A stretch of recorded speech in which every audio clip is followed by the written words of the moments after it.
Assalamualaikum warahmatullahi wabarakatuh. Kembali lagi dengan saya Alifa Salsabila Cahyani. Di video kali ini saya akan membahas mengenai cara menghitung masa pajak Desember untuk pegawai tetap di Excel. Nah, tidak menunggu lama, kita langsung saja ke file Excel-nya. Lalu seperti biasa saya telah menyediakan berupa data mentah di sini. Nah, seperti yang saya telah jelaskan di video sebelumnya, alangkah lebih baiknya pada saat kita ingin menghitung pajak, lebih baik kita menyediakan sheet baru berupa kertas kerja agar datanya terlihat lebih rapi, dan juga alasan lainnya tentu saja ada beberapa data mentah dari perusahaan yang cukup berantakan, dan juga ada pula yang penghasilan brutonya itu item-item dari penghasilan brutonya itu seharusnya tidak termasuk untuk penghitungan PPh 21. Oke, langsung saja. Yang pertama, kita copy terlebih dahulu data mentahnya.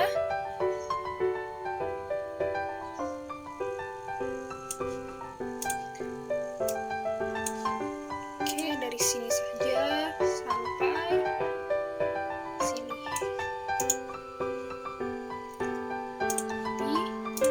Lalu saya paste di sheet yang telah saya sediakan.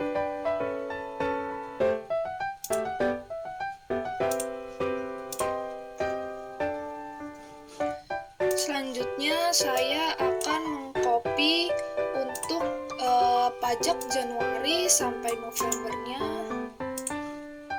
dan saya mempastenya lebih baik ada di bawah. Nah, buat teman-teman untuk masa pajak Desember sendiri penghitungannya akan sedikit berbeda dari masa pajak yang lainnya ya teman-teman. Jadi tolong perhatikan baik-baik perbedaannya.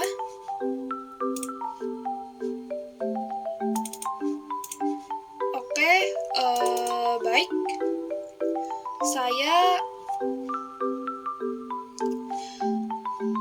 akan merapihkan terlebih dahulu. Yang pertama, tentu saja kita sebelum menghitung penghasilan brutonya, kita harus mengetahui berapa total tunjangan dari para pegawai tetap ini. Oke, langsung saja saya membuat kolom baru, insert, lalu total tunjangan.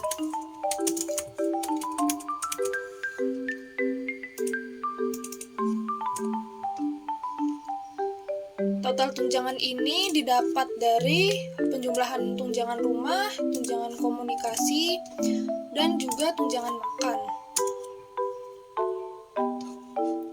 Oke, bisa ditarik ke bawah langsung atau mengklik dengan cara seperti ini. Nah, untuk lebih rapih lagi, mungkin seperti biasa dan seperti video sebelumnya, saya akan menghapus tunjangan-tunjangan yang berasal dari data mentah dan hanya menyisakan total tunjangannya saja. Sebelum itu akan saya copy terlebih dahulu. Lalu saya paste value dengan tujuan untuk menghilangkan rumusnya.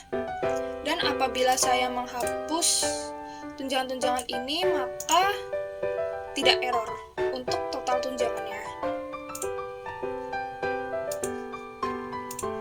Oke, nah setelah itu kita mencari premi asuransi yang digunakan sebagai yang dapat digunakan sebagai penjumlahan penghasilan bruto.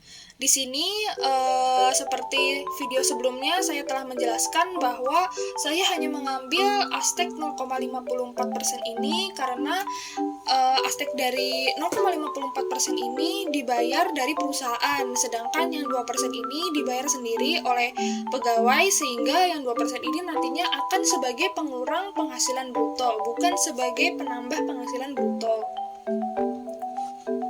Ini akan saya ubah aja menjadi premi asuransi.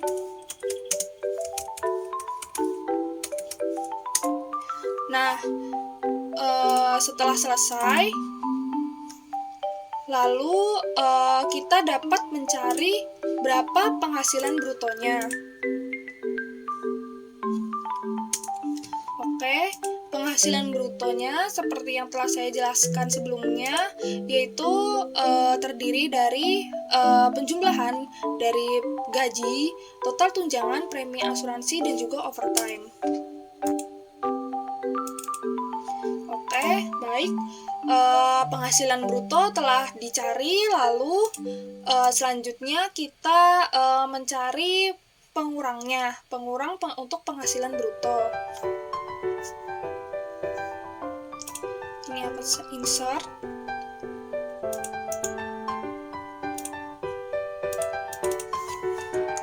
Saya akan ketik ini pengurang, lalu di sini biaya jabatan. Nah, sebagai pengingat, biaya jabatan itu ditentukan nilainya. Jadi, biaya jabatan itu berasal dari perkalian antara penghasilan bruto dengan 5%.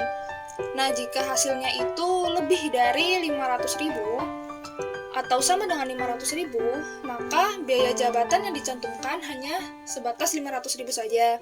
Namun, jika kurang dari 500.000, maka yang dicantumkan adalah hasil dari perkalian penghasilan bruto dengan 5% itu sendiri. Nah, ini telah saya jelaskan di video sebelumnya menggunakan if, lalu klik penghasilan bruto kali 5%,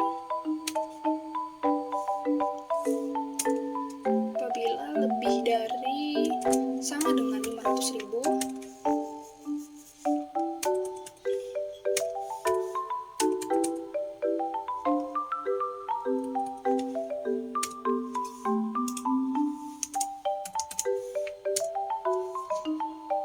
Oke. Lalu saya klik seperti ini.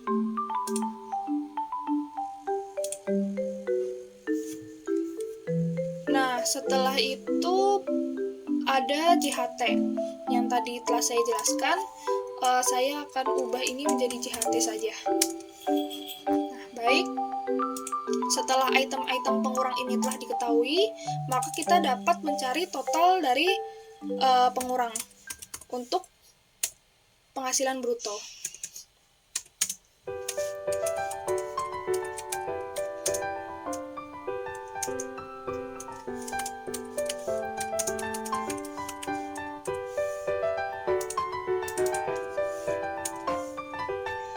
Total pengurang bruto ini dari penjumlahan biaya jabatan dan juga JHT.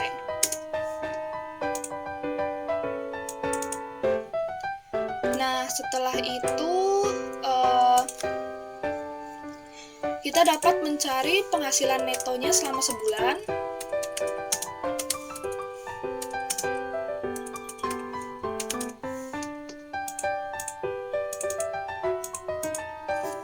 Yang didapat dari pengurangan antara penghasilan bruto dengan total pengurang.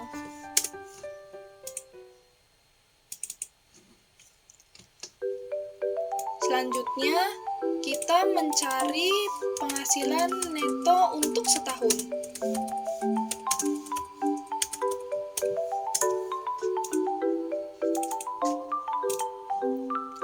Nah, karena total masa kerja dari data mentahnya itu tidak diketahui, maka kita dapat asumsikan bahwa pegawai-pegawai yang ada di sini itu bekerja selama 1 tahun penuh, selama tahun 2021. Jadi saya akan tambahkan di sini kolom untuk total masa kerjanya.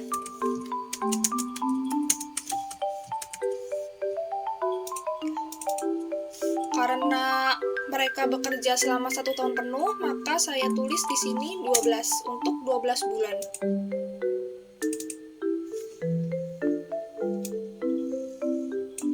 Oke. Lalu kita kalikan penghasilan neto sebulan dengan total masa kerjanya.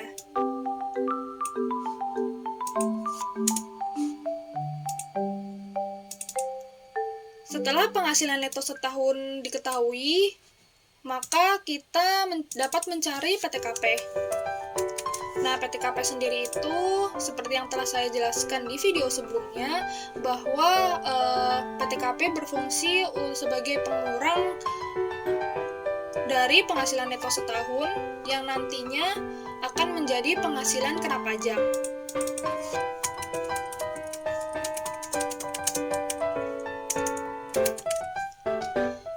PTKP ini didapat dari status dan juga tanggungan dari masing-masing pegawai tetap. Jadi tidak semua pegawai tetap itu memiliki nilai PTKP yang sama. Nah, di sini saya telah menyiapkan data PTKP-nya di sheet yang berbeda. Nah, karena di sini saya membuatnya menjadi satu, sedangkan di sini berbeda, menggunakan 2 kolom, jadi saya akan membuat kolom baru untuk menggabungkan keduanya.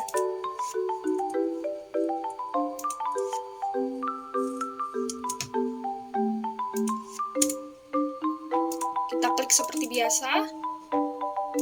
Oke, setelah itu untuk menentukan PTKP-nya kita dapat menggunakan rumus VLOOKUP. Lalu kita klik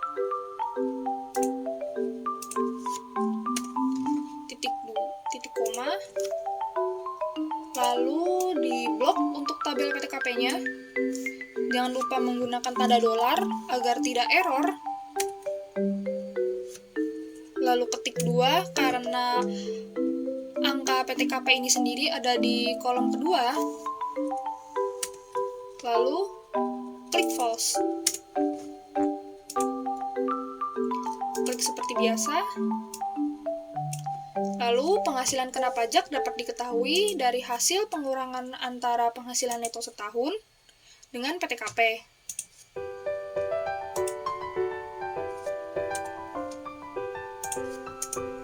Sebagai tambahan, terdapat beberapa pegawai, tidak semua pegawai, yang penghasilan kena pajaknya itu nantinya bernilai positif gitu.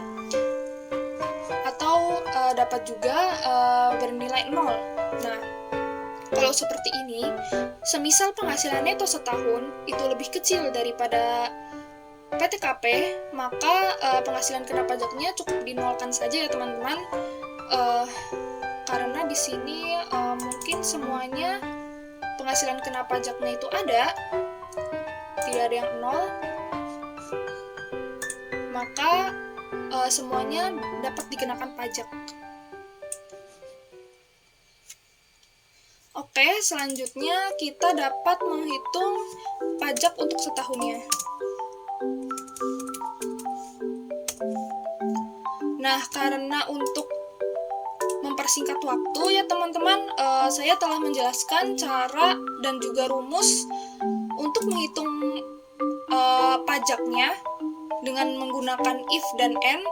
Jadi saya akan mengcopy dari file lain, karena untuk rumus sendiri itu sebenarnya kalau saya sendiri rumusnya tetap sama dengan cara yang sama. Jadi mungkin yang akan berbeda itu adalah kolomnya.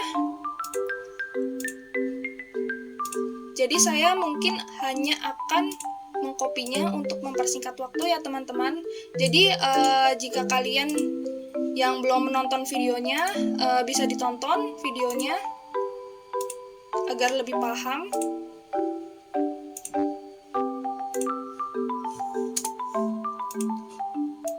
Oke, saya copy, lalu saya paste di sini. Nah, mungkin yang akan berbeda ini untuk kolom-kolom yang ininya saja dapat kita ganti sesuai dengan kolom yang tersedia di kertas kerja kita ya teman-teman, disesuaikan saja. Nah, untuk ini karena NPWP-nya tidak diketahui, maka saya menggunakan asumsi saja.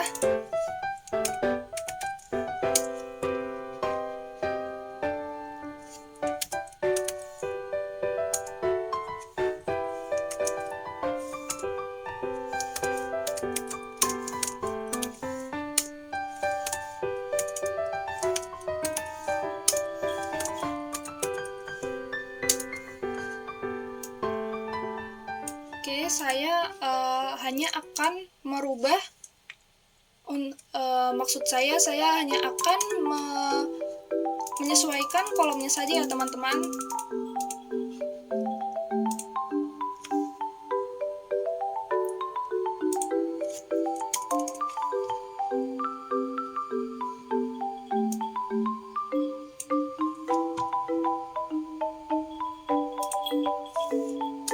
Oh iya, jangan lupa juga, saya hampir selalu lupa sebenarnya, bahwasannya penghasilan kena pajak itu harus dibulatkan ya untuk 3 digit terakhir.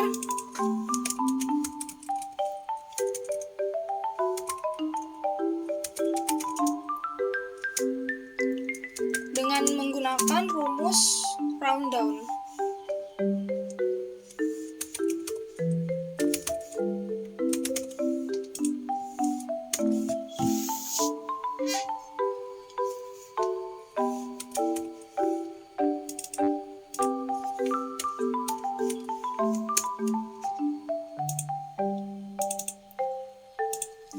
Oke, jadi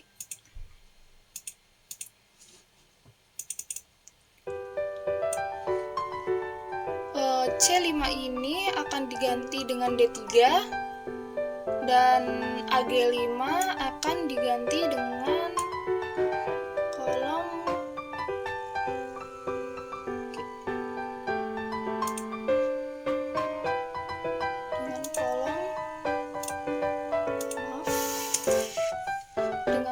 W3.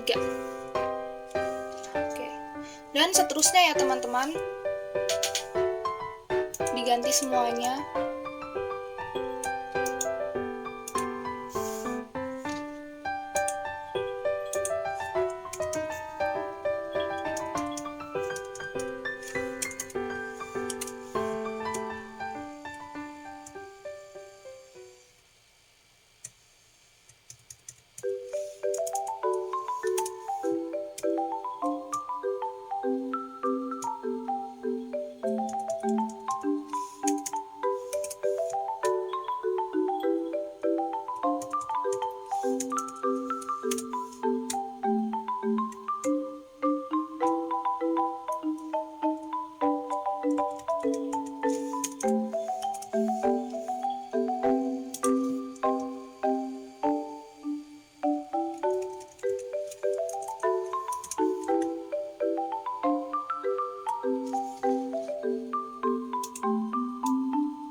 Hati-hati ya teman-teman, jangan sampai salah, karena jika salah maka hasilnya nantinya akan salah juga.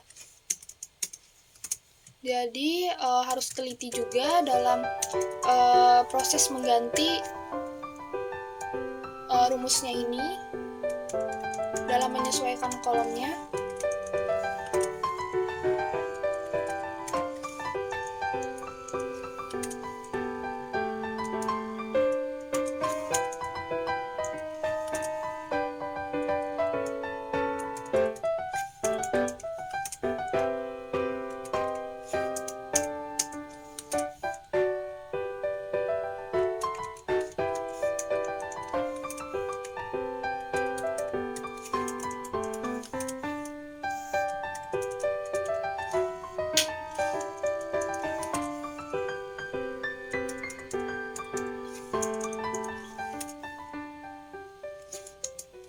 Oke, sudah selesai untuk pajak setahunnya.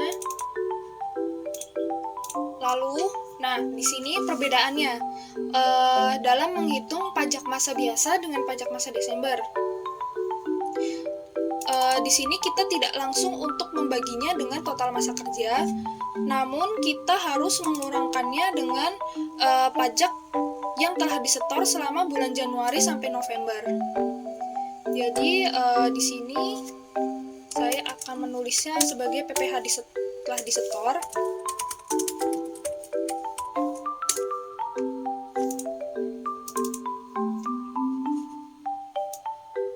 Lalu saya copy.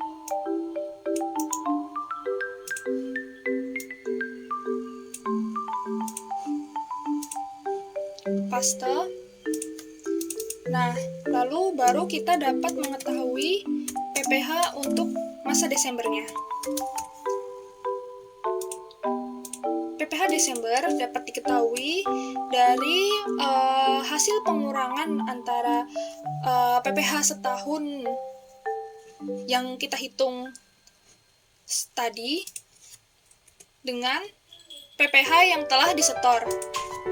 Dikurangkan saja. Nah, ini dia hasil PPh Desember untuk pegawai tetap. Nah, oke. Untuk cara menginputnya sama seperti masa pajak yang lainnya. Jadi saya tidak akan menjelaskan di sini, namun saya telah menjelaskannya di video mengenai tata cara menginput masa pajak di ISPT secara impor maupun manual. Nah, untuk itu saya tutup untuk video kali ini. Terima kasih telah menonton video saya. Semoga bermanfaat. Assalamualaikum warahmatullahi wabarakatuh.